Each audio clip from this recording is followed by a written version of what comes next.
grandes genios e inventos de la humanidad.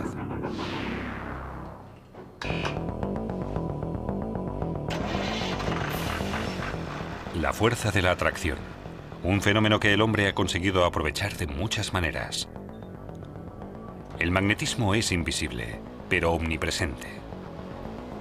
Él acciona los motores eléctricos y hace que vibre un altavoz. Lo encontramos al cepillarnos los dientes y lo necesitamos para hacer la compra o para viajar. Pero el símbolo más conocido del magnetismo es sin duda la brújula. No podemos percibir directamente los campos magnéticos, pero podemos hacerlos visibles. Si ponemos un imán debajo de una hoja con astillas de hierro, éstas se alinearán formando la llamada línea de campo. La Tierra también está rodeada de un campo magnético. De polo a polo. Carl Friedrich Gauss y el magnetismo de la Tierra. En la antigua Grecia ya conocían la maravillosa cualidad que poseía la negra magnetita. Algunos trozos de este óxido de hierro les parecían completamente mágicos. Antes del nacimiento de Cristo, en China ya se usaban aparejos que funcionaban igual que una brújula. El chino Chu Yus ya describió en 1117 una brújula para orientarse.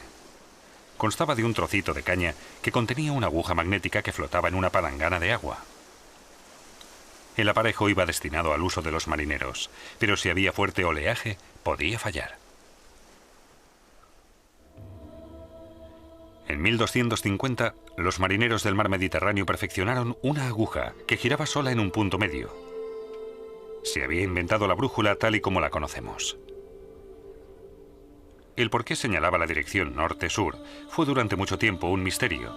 Se creía que el motivo era la existencia de una montaña gigante de magnetita en el norte. Circulaban cuentos horripilantes de barcos que se acercaban a esa montaña. La peligrosa fuerza de atracción arrancaba los clavos de las maderas y llevaba a los marineros a la muerte. En 1600, el investigador inglés William Gilbert se propuso acabar de una vez por todas con todas esas supersticiones. Y afirmó que ni el ajo acabaría con el magnetismo, ni los diamantes lo reforzarían. En su tratado De Magnete, Gilbert describe sus experimentos. Utilizó un trozo de magnetita para simular el comportamiento de la aguja magnética con respecto a la Tierra. Y en su intento, consiguió observar lo que después se acuñaría como inclinación. Solo directamente en el ecuador, la aguja permanecía horizontal. Y cuanto más se acercaba a los polos, más se inclinaba hasta quedar completamente vertical sobre ellos. En ello basó el investigador su hipótesis de que la Tierra era un imán muy potente. Poco después de que la brújula se estableciera como instrumento de navegación, se supo que la aguja desde cualquier lugar de la Tierra siempre apunta al polo norte. Este fenómeno recibirá el nombre de declinación magnética. Así, en el siglo XVIII, el campo magnético de la Tierra llamó la atención de los investigadores. Mucho de lo que sabemos hoy se lo debemos al físico y matemático Carl Friedrich Gauss.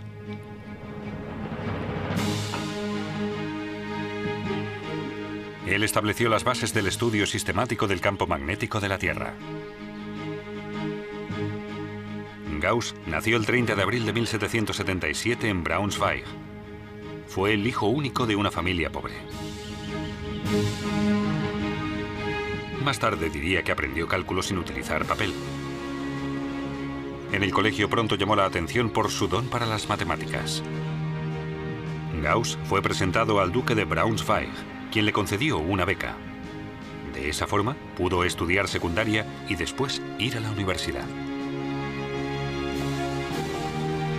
Cuando su mecenas murió en la guerra, a Gauss se le ofreció una cátedra de matemáticas en la Universidad de Göttingen, y allí fue director del observatorio.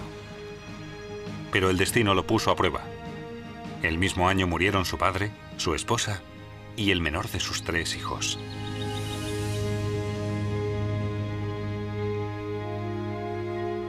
Gauss se centró plenamente en sus investigaciones.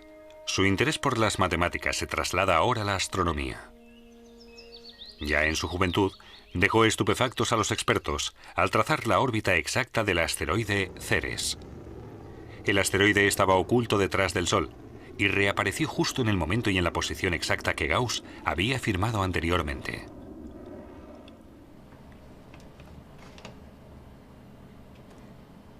El heliotropo, un aparato que inventó Gauss en 1916 cuando se le encargó el estudio geodésico del Reino de Hannover. Esta labor le supuso 25 años de trabajo y le llevó a realizar muchos descubrimientos importantes. Los aparatos convencionales de topografía eran demasiado inexactos para el perfeccionista Gauss. Al igual que su invento, utilizaban la luz solar para determinar la posición de los puntos de referencia en el terreno. Pero el heliotropo podía reflejar los haces de luz a una distancia notablemente mayor.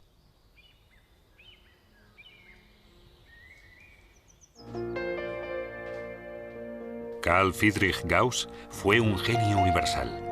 No hubo casi ningún campo de las ciencias naturales que no captara su interés. En el ámbito de las matemáticas calculó la curva de la distribución normal que lleva su nombre. No es una representación abstracta, sino una regla que se puede observar a menudo en la naturaleza. Por ejemplo, en el tamaño de las patatas. Hay muy pocas pequeñas que se salgan de la media y muy pocas mucho más grandes que el resto.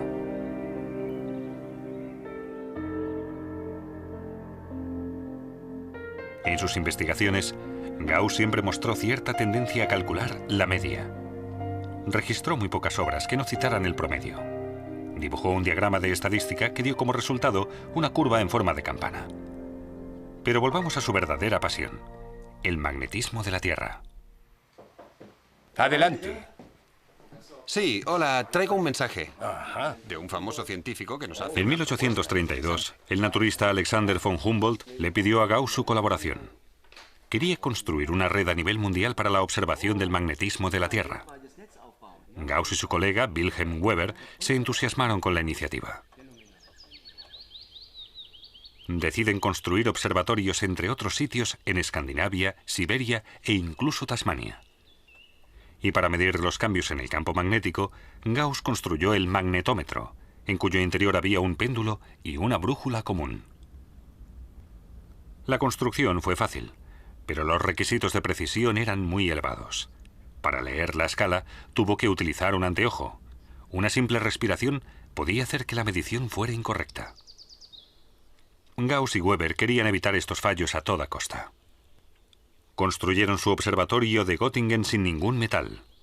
Un edificio que no pudiera influir en nada al campo magnético de la Tierra.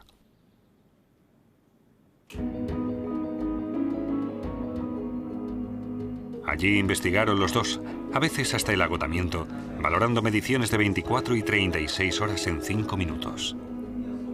Contrastando los datos con los de los observatorios internacionales, se pudieron hacer una idea general del campo magnético de la Tierra en su conjunto.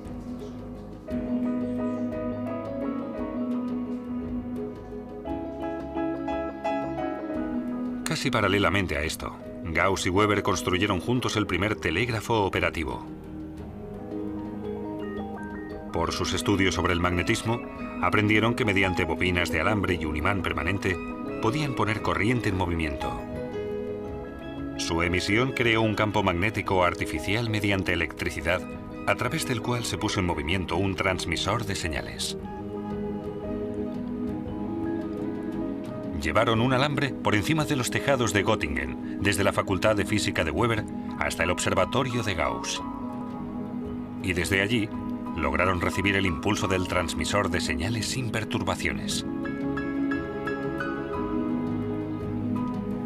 En 1839, Gauss recopiló los resultados de sus investigaciones en La teoría general del magnetismo terrestre. Esta obra fue su mayor contribución al campo de la física y un estímulo para muchos investigadores jóvenes.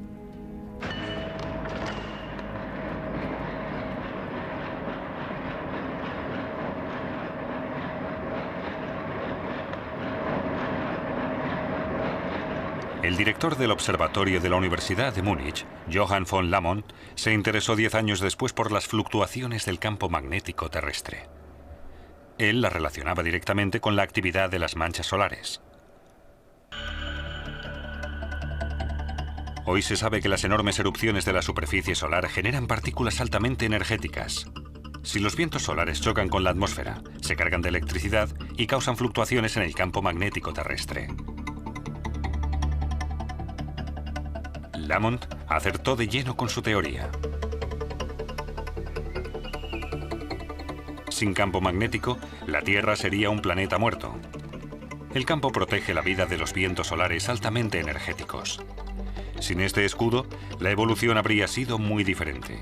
No habría podido existir vida fuera del agua. En los polos, el campo magnético está más cerca de la superficie terrestre. Por ello, las tormentas solares penetran más en la atmósfera. Cuando se averían las líneas de alta tensión de largo recorrido instaladas en el norte, se manifiesta la potencia destructiva del Sol. El fuerte campo magnético provoca altas corrientes eléctricas que destruyen elementos ultrasensibles como los transformadores. ¿Pero de dónde procede el campo magnético de la Tierra? La idea de que el planeta tenía en su interior un imán gigante no tardó en descartarse. En 1919, Joseph Larmor consiguió dar una explicación plausible. El núcleo externo de la Tierra, un líquido caliente, está a unos 3.800 grados, y el núcleo interno, sólido, a unos 1.500 grados más. Por ello se producen fuertes corrientes en el interior. La rotación de la Tierra desvía esas corrientes, que se mueven en espiral paralelamente al eje terrestre. El núcleo externo de la Tierra contiene metales y es conductor eléctrico. Como una dinamo, produce electricidad y se crea el campo electromagnético. La fuerza del campo siempre está variando. La posición de los polos magnéticos cambia constantemente. El polo norte, solo en estos últimos 100 años, se ha movido 10 kilómetros. El campo magnético ha llegado a desaparecer y reaparecer poco después, a veces con la polaridad opuesta.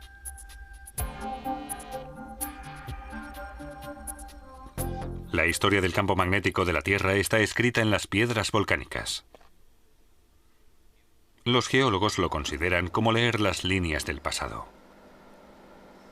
Y se puede decir con certeza que el primer cambio de polaridad se produjo hace unos 750.000 años. Por término medio, estos procesos suelen darse cada 500.000 años, por lo que el siguiente cambio de polaridad se estaría retrasando. El campo magnético se empezó a debilitar hace unos 2.000 años. Los geofísicos se están esforzando por conseguir calcular los movimientos de las rocas líquidas. Pero es imposible hacer pronósticos. Si el campo magnético que nos protege desapareciera más tiempo, el efecto sería devastador. El Sol, que hizo posible la vida, la haría desaparecer despiadadamente. El material genético tendría una reacción extrema a los vientos solares, y la consecuencia serían los defectos genéticos. Numerosas especies se extinguirían bruscamente, ya que los pájaros, los peces o las tortugas usan el campo magnético para guiarse. Estarían completamente desorientados en sus migraciones. Desde el punto de vista técnico también es importante un campo magnético estable. La mayoría de los fallos de los satélites se deben a turbulencias electromagnéticas.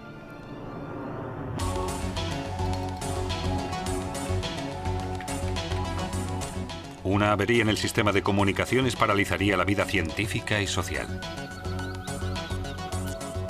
Actualmente, en Sudáfrica, los investigadores han registrado torbellinos en el campo magnético. Muchos los interpretan como un anuncio del cambio de polaridad. Sin campo magnético, la brújula convencional tampoco funcionaría. Y el mismísimo Gauss estaría desorientado.